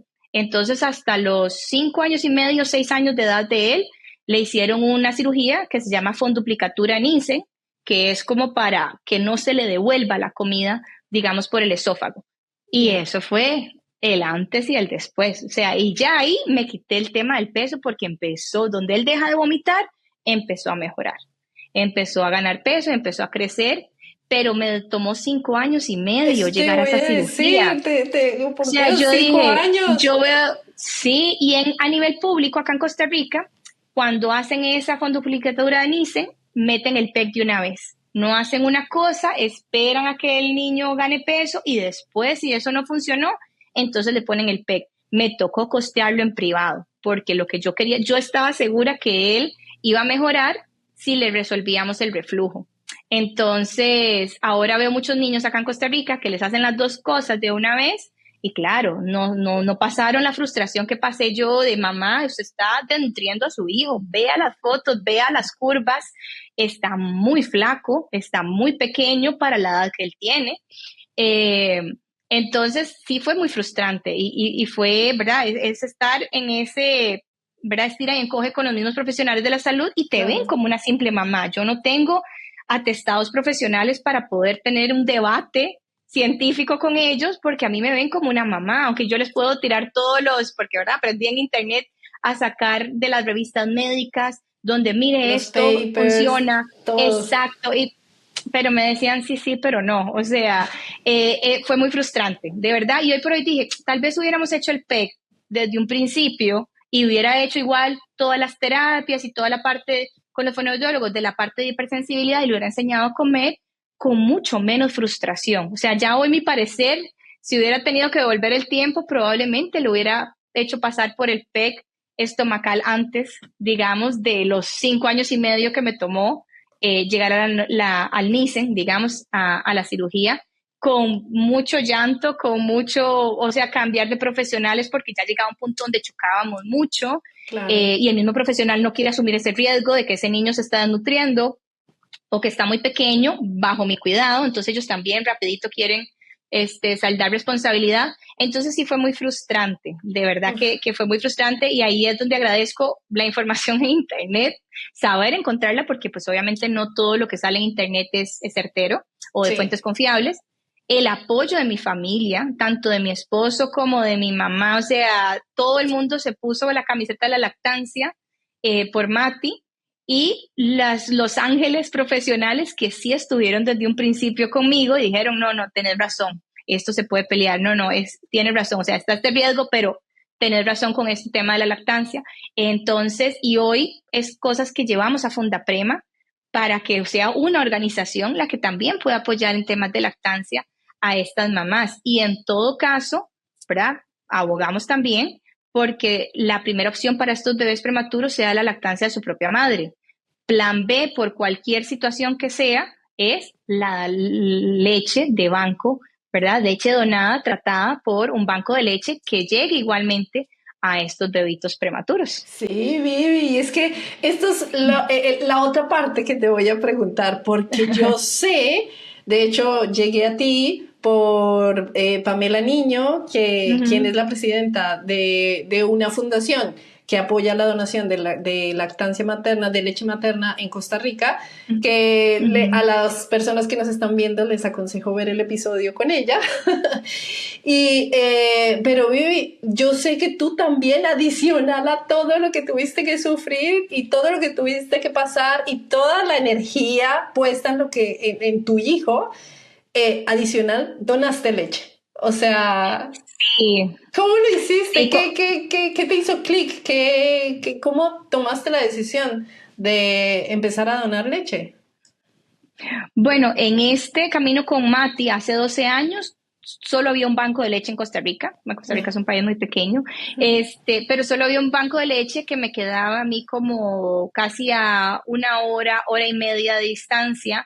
Ellos tenían un protocolo que las mamás tenían que ir a donar leche ahí en el banco de leche para evitar, ¿verdad?, todo el tema de temperaturas, tiempos y demás. Y eso para mí no era una opción con Mati tan pequeño y yo con el trabajo y demás. Entonces doné extraoficialmente o clandestinamente montones. Tenía una chica que llegaba a ayudarme con la limpieza de la casa y ella me contaba que una vecina tuvo una bebé, pero en una condición muy precaria, digamos, económicamente, entonces no tenían dinero para la fórmula láctea, que si yo le podía regalar una bolsita de Mati. Y entonces así empezó y yo dije, la verdad es que yo tengo, o sea, para las cantidades que Mati consumía y que a mí me salían, porque yo de verdad dije en cualquier momento se me acaba la lactancia, o sea, por eso no encontraba información de lactancia diferida exclusiva, o sea, no sé cómo se llama eso, si tiene un término técnico como tal. Ujú. Entonces yo decía, yo dejo espaciarlas cada 3 horas o no sé, y me voy a quedar sin leche, o sea, y mi producción va a bajar y este niño necesita leche materna por no sé cuántos años. Entonces, pero claro, yo dejé de tener carnes congeladas y cosas de comer y todo era bolsas de Leche. leche en la casa de mis papás, en mi casa.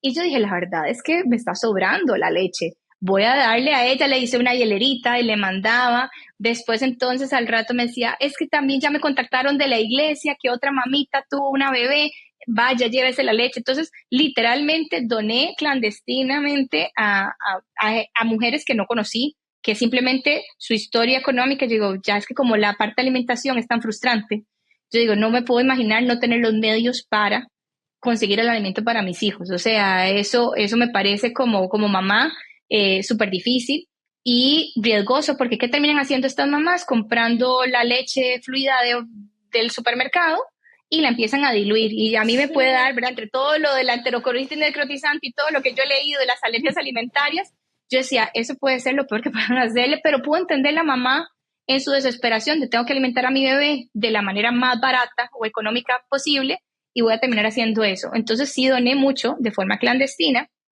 o ¿verdad? O no de leche tratada, pasteurizada, sabiendo que pues obviamente yo me cuidaba, tenía un estilo de vida saludable y demás, pero y estas mamás asumían el riesgo de agarrar mi leche también. Claro. Eh, con Rodrigo, con el segundo hijo, ya sí existía la Fundación Catalina Vega, ya teníamos otro banco de leche en Costa Rica, ya en San José, ya había todo otro protocolo, ya podía yo sacarme leche en mi casa y tenía que dejarlo una vez a la semana en ¿verdad?, un centro de estos de recolección.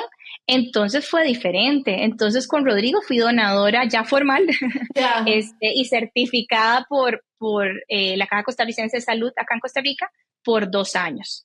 Entonces Wow. fueron 24 meses continuos de donar lechita porque yo estaba del otro lado y yo decía, bueno, ya con un bebé a término, pero sabiendo lo que pasan todas estas mamitas de los prematuros y sabiendo que no hay suficiente producción, ¿verdad?, a nivel de banco de leche para abastecer todas las unidades neonatales del país. Entonces, era como Total. muy necesario y saber que también las donadoras necesitan motivación porque es sacrificado, extraerte leche es sacrificado. Lo más fácil es ponerte tu bebé al pecho y ya.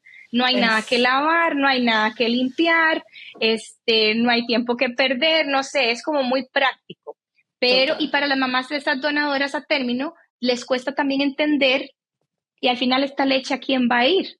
O sea, a quién la va, o sea, todo este sacrificio que yo estoy haciendo, ¿quién lo va a recibir? Entonces, también hemos trabajado mucho con esa fundación y con Pamela en conectar las donadoras que están en sus casas, que pasaron un parto a término, con las mamás de prematuros que han recibido lechita de banco y que les digan, no, es que su leche valió oro en mi bebé. O sea, Claro. mientras yo estoy lidiando con todo este tema de la prematuridad y la hospitalización y la lactancia por A por B no me fluyó, yo sabía que mi bebé estaba recibiendo leche de banco. Es como recibir una transfusión de sangre, ¿me entendés? Es como, Sí. wow, alguien me salvó la vida. y no conozco a esa persona, pero qué dicha que lo hizo y lo hizo de puro amor porque nadie está obligado en donar tanto sangre o leche materna, en leche humana. Entonces, es muy bonito porque entonces eso motiva a las donadoras a ser más constantes y continuas en donar esa lechita. Ay, sí, qué lindo mensaje. Y me imagino que debe ser muy impactante cuando hacen esa reunión de mamás de donadoras con las mamás de prematuros que son sus bebés son los que consumen esta leche. Debe ser Ajá, muy emocionante. Yo creo que debe ser como una tribu que se así es. forma de manera muy invisible, pero Ujú, que el amor y como esa conexión maternal está ahí presente. Me así parece es. muy bello ese Sí. encuentro. Genial. Oye, Vivi, la última pregunta que me gustaría hacerte con Ujú, respecto a la lactancia, maternidad y todo ujú. esto. ¿En qué momento decidiste volver a intentarlo con tu segundo hijo? Porque es que pasar por todo lo que tuviste que pasar y Bueno, tomar la decisión. sí, de hecho, después de la cirugía Mati, Mati y Rodrigo se llevan 5 años y medio de diferencia. Entonces hicimos la cirugía Mati, vimos que el tema de la alimentación y por ende el tema de salud en general en él cambió montones. Entonces dijimos, bueno, aventurémonos a otro, porque, ¿verdad? Si bien habíamos visto que la causa de la prematuridad había sido el embarazo gemelar, digamos, de Gemelar. mellizos, donde uno de ellos como que se encajó y fue lo que produjo todas las contracciones en el útero. Vimos que todas las secuelas de Mati fueron post nacimiento, o sea, fueron realmente debido a esa prematuridad, a ese coma inducido, debido a esa hipoxia. Entonces no era algo como que estaba asociado al embarazo o a la gestación. Ya. Eh, Igualmente el fallecimiento de Mario, entonces dijimos, bueno, exacto, ya cumplimos la cuota, lo que a mí más miedo me daba era otro embarazo múltiple, yo quería como que mi obstetra me hiciera un ultrasonido para ver si había ovulado uno, ovulado doble, y él me decía, eso es imposible, ¿verdad? Me encontré un caso en internet de una mamá que tenía mellizos de padres distintos, y yo me muero, digamos, o sea, mi obstetra me decía, es que vos puedes ovular hoy, dentro de 3 días ovular, digamos, otra vez, y entonces si se fecundan los dos o se fecundan tres, o sea, esas son los embarazos múltiples a veces de forma natural o ese es el riesgo cuando están en estos tratamientos que vaya más de un óvulo a la vez. Claro. Entonces, bueno, mi mayor miedo era ese, tener otro embarazo múltiple y, pero bueno, nosotros somos cristianos, entonces poniéndole todo en manos de Dios y pensando positivo que iba a ser una experiencia distinta, nos animamos a pedir otro bebé. Ya la noticia que solo es uno nos dejó muy tranquilos, pero, y todo iba súper bien hasta la semana 26, que te puedes imaginar en mi cabeza, mi primera meta era las 28 semanas, y Claro. después de eso ya yo había visto el bebé afuera, entonces ya me lo podía ir imaginando adentro, qué tan grande o qué tantas cosas iba haciendo, pero la semana 26 vemos el examen de corazón alterado y nos dan un diagnóstico de una cardiopatía congénita. Y otra vez era como todo Oh, el balde wow. de agua fría, de decir, no puede ser, yo que me sentía ya máster en prematuros, no tengo la menor idea qué es una cardiopatía congénita ni qué conlleva esto. Y pues sí, entonces un control ya con un cardiólogo a nivel de cardiogramas fetales y demás. No se sabía si por la cardiopatía íbamos a tener una muerte intrauterina, porque a veces estos bebitos, pues su corazoncito no funciona bien y se pueden quedar ahí. Por otro lado, el riesgo que había cuando naciera, porque mientras están en la panza, en el vientre materno, la madre es la que hace todo el tema del flujo de sangre y el que hace, digamos, como todas las funciones fuertes es el corazón de la madre, no el del bebé, Claro. pero ya estando fuera, ya le toca al corazón del bebé pues hacer todas sus funciones y cuando hay una cardiopatía congénita, en el caso de mi hijo que le faltaba un ventrículo, entonces eso iba a ser mucho más riesgoso y iba a tener que llevar una serie de cirugías cardíacas programadas para compensar, como digo yo, no se le puede hacer otro ventrículo, pero lo que hacen estos cirujanos es como un tema de plomería, de tuberías. Corte aquí, pegue aquí, corte aquí, pegue aquí, para desviar la sangre y poder hacer ese corazón funcional. Ya. Y bueno, él ya tiene 7 años y ha pasado por 5 cirugías cardíacas. Pasamos otra vez por UCI neonatal por su primera cirugía al nacer. Él sí nació a término, nació de 37 semanas y media, así como para decirle a la mamá, no fui prematuro, Ajá, claro. pero sí cardiópata. Entonces sí requería, fue operado a los 15 días de nacido y después tuvo otra serie de cirugías y volvimos al tema de la lactancia. Y dijimos, no, estas cirugías cardíacas en una UCI, ya también le ha tocado pasar por UCI pediátrica, lactancia materna y lactancia materna, y él sí se pegó al pecho. Me fue mucho más fácil, o sea, no había que estimularle Maravilloso. tanto, ya toda la parte neurológica a él le favoreció, porque ya él, obviamente, un bebé a término, ya sí se pega al pecho. Claro. Entonces, y ya con 2 años él llevaba la hielerita con sus frasquitos de leche, o sea, tengo videos de él poniéndose, por un lado yo me extraía leche y por otro lado él me copiaba. O sea, yo Ay, qué espero que sea un hombre maravilla. súper comprometido con la lactancia el día de mañana, Con porque seguridad. de verdad, porque de verdad lo vivió todavía ya grande, digamos, y logré cuando en esto vino la pandemia, y yo dije, no, virus respiratorio tanto para Matías como para Rodrigo, porque me volví hasta hippie, si se podría decir de la palabra, de la lactancia, y en mi casa yo estando en lactancia, alguien se enferma, alguien se resfría, va shot de leche materna, o sea, era como Claro. impresionante.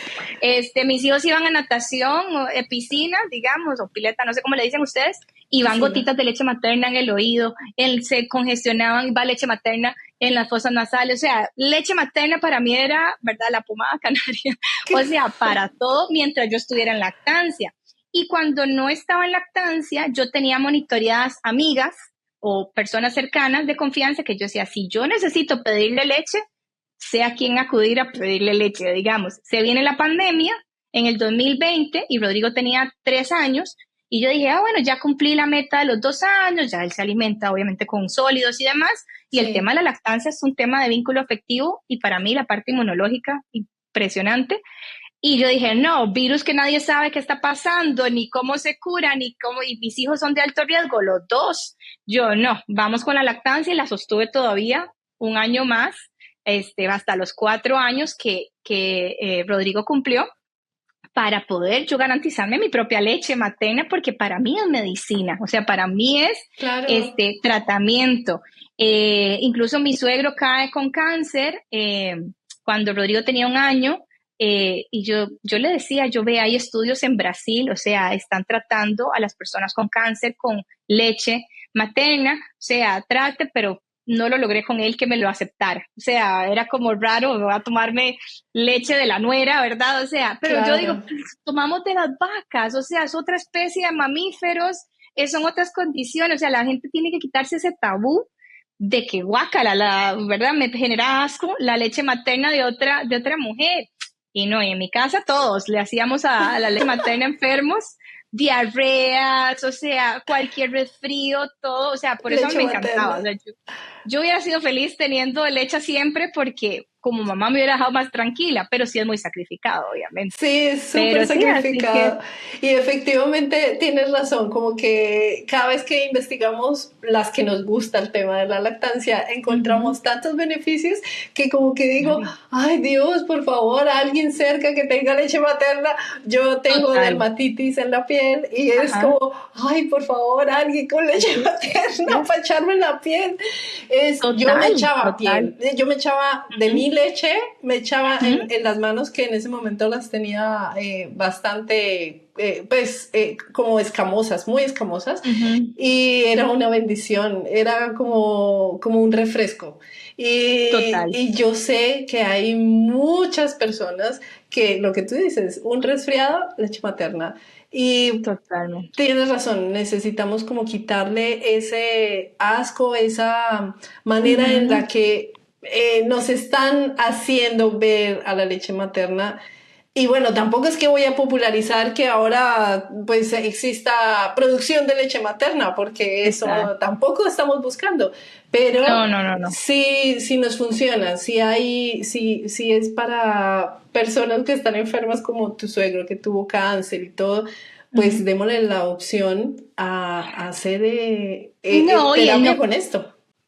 Claro, y el no criticar, o sea, yo te puedo decir que ya con un hijo de 4 años te recibís comentarios de la familia, de amistades. A mí siempre me vieron como la mamá traumada y me decían, ay, es que pobrecita, como no pudo con Mati, entonces le ha costado dejar la lactancia con Rodrigo. O sea, puede que haya pasado el tema, digamos, psicológico de un bebé con el otro, pero al fin y al cabo es decisión de la mamá, es decisión de la familia. O sea, ¿cómo vas, verdad? Y ahí es donde vamos al tema de poder ver vallas publicitarias, anuncios en televisión, películas y todo con mujeres sexualizando sus pechos, pero te choca cuando ves a una madre utilizando los pechos para lo que realmente están hechos, que es para alimentar a sus bebés. O sea, eso es como a nivel de sociedad decís, no, o sea, pensalo 2 veces qué vas a criticar y a dónde te vas a meter y de dónde son tus consejos u opiniones que no están solicitadas y van a hacer sentir mal a esa mamá porque volvemos a lo mismo. O sea, este tema de la lactancia, además de que es una decisión muy personal, es una convicción diaria porque es cansado para la mamá, tanto para la que se pone el bebé al pecho, que se tiene que andar, ¿verdad?, poniendo la teta literal en todo lado, o que el bebé se le esté pidiendo, o que le duele, o que se le llenan los pechos en el trabajo y se tiene que extraer. O sea, la lactancia no es tan romántica como nos la presentan, pero es muy buena. Y si la mamá tiene la convicción de que eso es lo que quiere hacer, no se le critica, no se le juzga, punto. Igualmente cuando lo quieren dejar. Yo tuve una amiga que el comentario de ella me choqueó mucho, ¿verdad? Bueno, yo en mis redes sociales soy muy activa con todo este tema de la lactancia y de mis hijos, entonces la gente ya me conoce y entonces hubo una amiga que tuvo bebé, pero le estaba costando la lactancia y yo le pregunté cómo estaba con el bebé y me dijo, es que no te quiero contar porque vos sos de la secta de la lactancia. Y yo dije, secta y lactancia bajo la misma línea, me impactó. Yo dije, ¿crees que no te voy a apoyar si me decís que no querés darle más pecho a tu bebé? Me dice, sí, pensé que me ibas a atacar y me ibas a decir que iba a ser una mala mamá. Entonces sos la última persona a la que quiero acudir en eso. Y yo, no, o sea, todo mal, porque no es satanizar a las madres ni juzgar a las madres que quieren dejar esa lactancia o que por alguna razón ya no pudieron dar lactancia más y tienen que acudir a la fórmula láctea. El problema no es la mamá, el problema es el bombardeo de información y de no recibir el apoyo suficiente para que esa mamá tome una decisión informada. Pero si al fin y al cabo la tomó, obviamente se le respeta, pero yo no podía creer que alguien considerara que era la secta de la lactancia. Wow, eso hasta la fecha me queda impactada, digamos, y se lo comento mucho a las consultoras de lactancia y a las chicas de la Liga de la Leche, ¿verdad? Bueno, todos estos grupos que apoyamos la lactancia, por lo menos acá en Costa Rica, porque a veces hay mamás que se sienten muy ofendidas cuando se habla mucho de lactancia. Nosotros para el Día Mundial de la Lactancia en agosto siempre hacemos como un disclaimer en redes sociales donde vamos a hablar mucho de lactancia, pero sabemos que es un tema muy sensible para las madres de prematuros. O sea, porque sabemos que tienen doblemente el reto de mantener esa lactancia con sus bebés. Entonces sí hacemos el disclaimer, pero también decimos como fundación, como organización de bebés prematuros, tenemos como pilar la lactancia materna. O sea, esto es lactancia de su propia madre o lactancia de banco de leche. Claro. Pero lo tenemos como pilar, o sea, no podemos promocionar los sucedáneos sabiendo que hay un alimento natural que es mejor para su bebé. Pero sí tenemos siempre que hacer eso porque sí recibimos, digamos, los ataques de, más bien en esta página estoy tratando de buscar apoyo y me siento culpable, más culpable como mamá por no haber dado lactancia. Entonces siempre tenemos como que hacer, ¿verdad?, la aclaración, porque sí son temas muy sensibles. Temas muy sensibles, eso iba a decir. Y todas nos pasa de la misma manera, no todas tenemos la misma experiencia, no todas manejamos las mismas emociones con respecto a esto. Y hay muchas personas que tuvieron que optar por la leche de fórmula y no quisieron, entonces llevan un duelo interno muy fuerte por muchos años. Entonces tienes razón, tenemos que saber manejar de la mejor manera posible la información que damos. Y en este canal apoyamos la lactancia materna, pero también entendemos que hay mamás que tuvieron muchas dificultades a pesar de todo lo que pasó, querían pero no pudieron. Bueno, eso ya es un tema muy personal. Así que gracias por comentarlo. Vivi, la última pregunta que quiero hacerte ya con respecto a Fundaprema, porque es que nos has dicho durante todo el capítulo, durante todo el episodio, que Fundaprema, que la fundación. Así que por favor cuéntanos qué es Fundaprema, cuál es su misión y a qué se dedica. Bueno, Fundaprema nace, ¿verdad? Pues mi experiencia personal hizo que hiciera un grupo privado de Facebook, ¿verdad? Para compartir con otras mamás que iba con, yo soy muy expresiva, entonces cada mamá que me topaba le preguntaba tanto en el hospital como en las citas de seguimiento de mi hijo si se había tenido prematuros y que había encontrado esta información. Entonces hice un grupo de Facebook, en aquel entonces era la red social que estaba, para compartir esa información. Encontré mucha información en inglés de otros países y no todas las mamás son bilingües. Y yo sí, entonces trataba de hacer un resumen en español para que ellas entendieran y les copiaba el link o les copiaba, digamos, la imagen de lo que me pareció que era importante. El grupo fue creciendo porque las mamás iban invitando a otras mamás o a sus profesionales de la salud, entonces empezaron a meterse también profesionales de la salud y se fue generando como una comunidad muy bonita. Empezamos a hacer actividades para el Día Mundial del Prematuro, que es en noviembre, el 17 de noviembre, y empezamos a trabajar con una universidad en Costa Rica que estaban haciendo videos de estimulación y atención temprana para niños en riesgo biológico y ellos son una universidad estatal a distancia.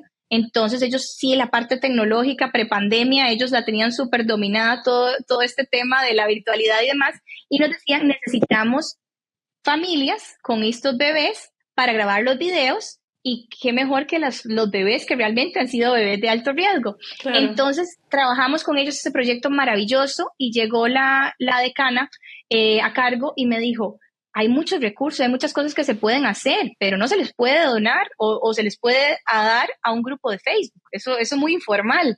Y ese fue como el empuje que necesitábamos para decir, bueno, vamos con una fundación, porque ya entre varias mamitas habíamos hablado, es que si fuéramos una organización, es que también hay que ciertos proyectos de ley que queremos hacer y, ¿verdad? Un poco de advocacy que es necesario en Costa Rica.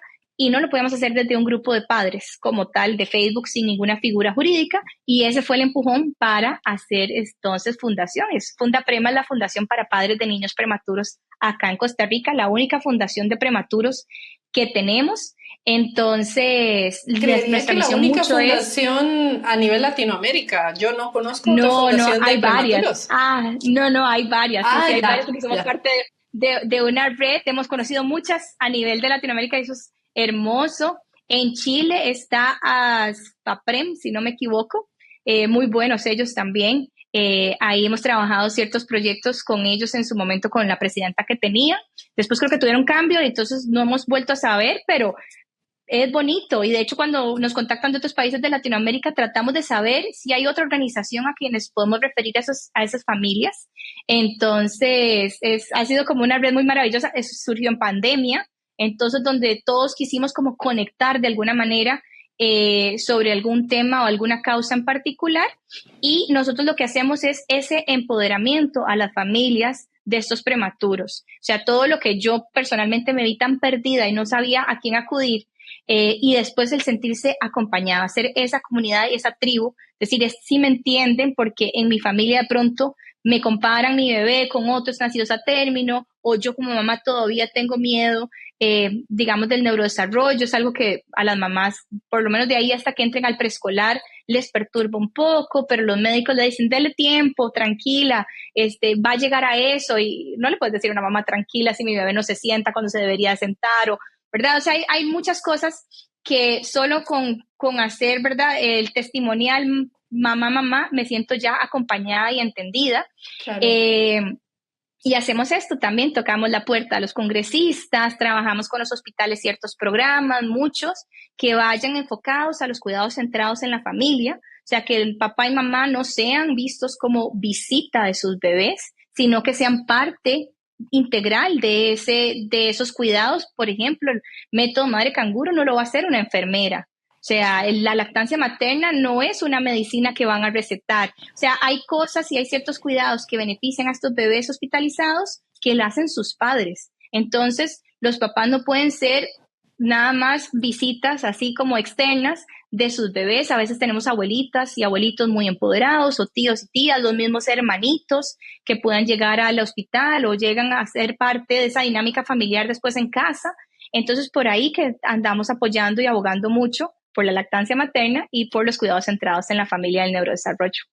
Pero qué linda misión y qué linda función que hacen para toda la comunidad, sobre todo de familias que han pasado por lo mismo que tú, prematuros, que de cierta manera se vuelven más vulnerables de lo que ya es esa etapa de la vida después del parto. Uh-huh. Y es maravilloso saber que hay personas que pueden contar con ustedes, que pueden contar con el apoyo de ustedes y que son un centro en el que pueden ir a buscar apoyo, contención y acompañamiento, que realmente necesitamos muchas personas.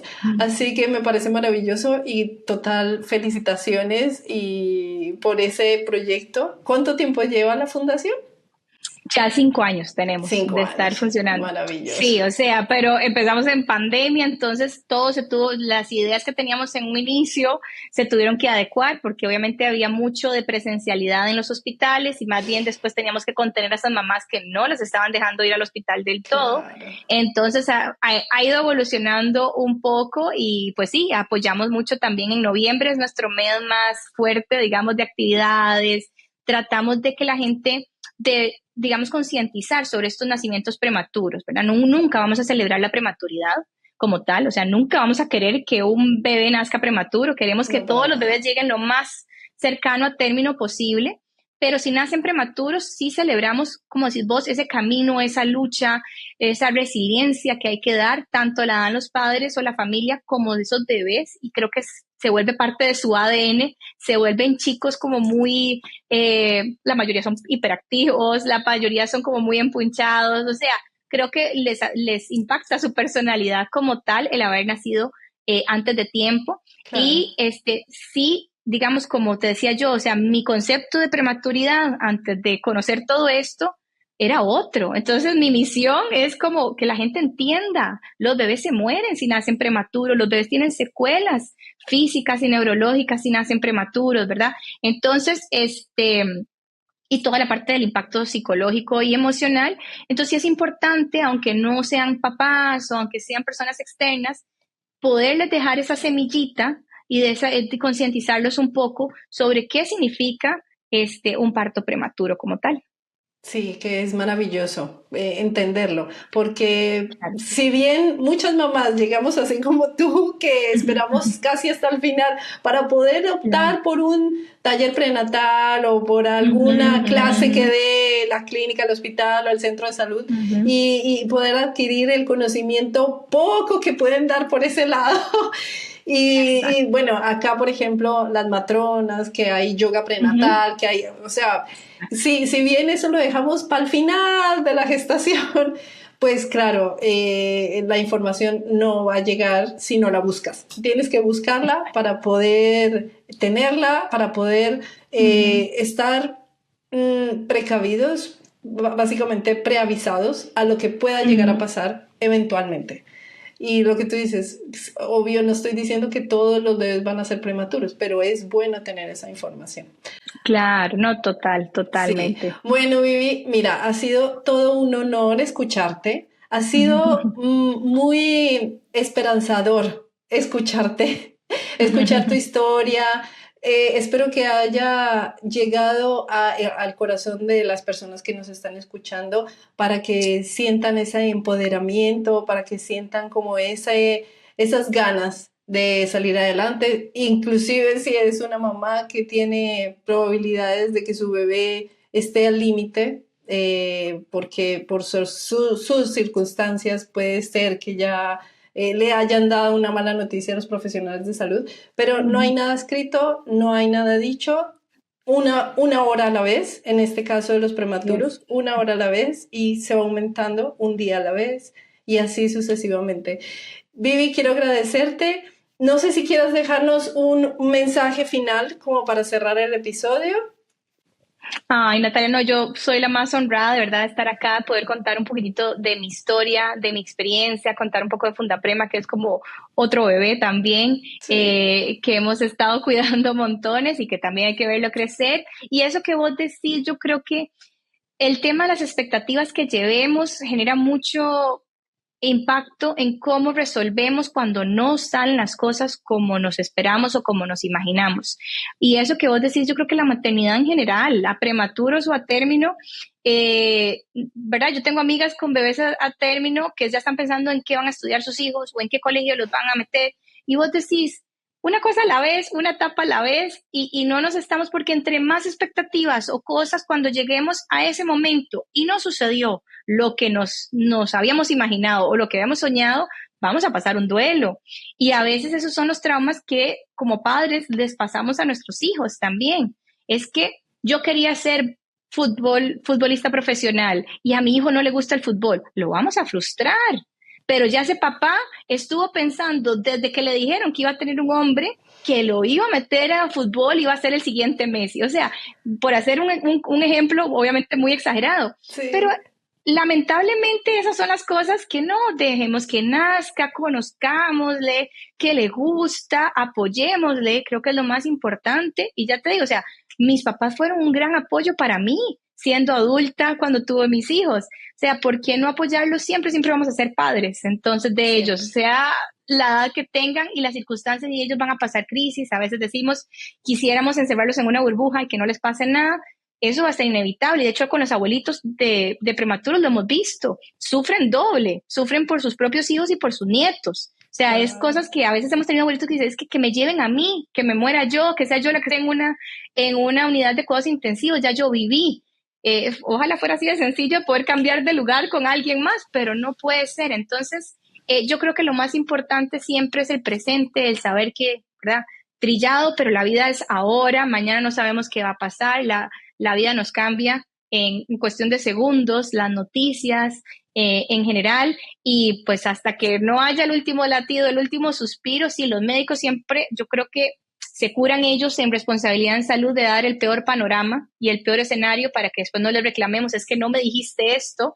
Entonces ellos siempre van a poner lo peor de todo, pero siempre tenemos que guardar un pelín de esperanza porque siempre la hay, porque siempre existen los milagros, y si no pasó, pues saber que también hacemos las paces con sea que las circunstancias que sucedan. Así que, no, de verdad que muy, muy, muy honrada de estar hoy acá con vos, Nati, y de verdad de tener toda esta sesión tan linda y tan disfrutada, y esperando que pues le sirva a alguien más que la está escuchando. Ay, sí, a mí me encantó escucharte, me encantó conocer el detalle, porque claro, yo conocía pues como lo global, pero conocer el detalle fue un regalo, porque creo que aprendimos, yo aprendí mucho y espero que las personas que nos están viendo también hayan aprendido y que les haya quedado información en su mente. Así que te lo agradezco mucho y espero, así como a todas las invitadas que tengo en el podcast y los invitados que todavía no invito a ningún hombre, pero ya vendrán. Realmente espero poder abrazarte, conocerte en persona, Ay, porque claro, sí. este sistema nos favorece que nos podemos conectar. Hay una energía que yo siento desde acá, pero poderlo hacer de manera física va a ser como una bendición. Así que me encantó conocerte. Muchas gracias por abrir tu corazón y ser tan sincera con toda tu historia. Sé que va a ser de mucha ayuda para la persona que nos está escuchando. Y muchas gracias por Ay, estar sí. acá, Vivi. A ustedes más bien, divinos, por invitarme. Ay, gracias. Bueno, a las personas que nos están viendo, les pido que nos dejen un comentario, lo que les surgió de ver este episodio. También les agradezco enormemente que se suscriban al canal, así podrán tener más información de lactancia, puerperio, posparto y todo lo relacionado. Y así vamos creciendo esta comunidad. Les agradezco haber llegado hasta este punto y les mando un abrazo gigante. Que tengan un excelente día. Nos vemos en el próximo episodio. Chao. Gracias, hasta luego.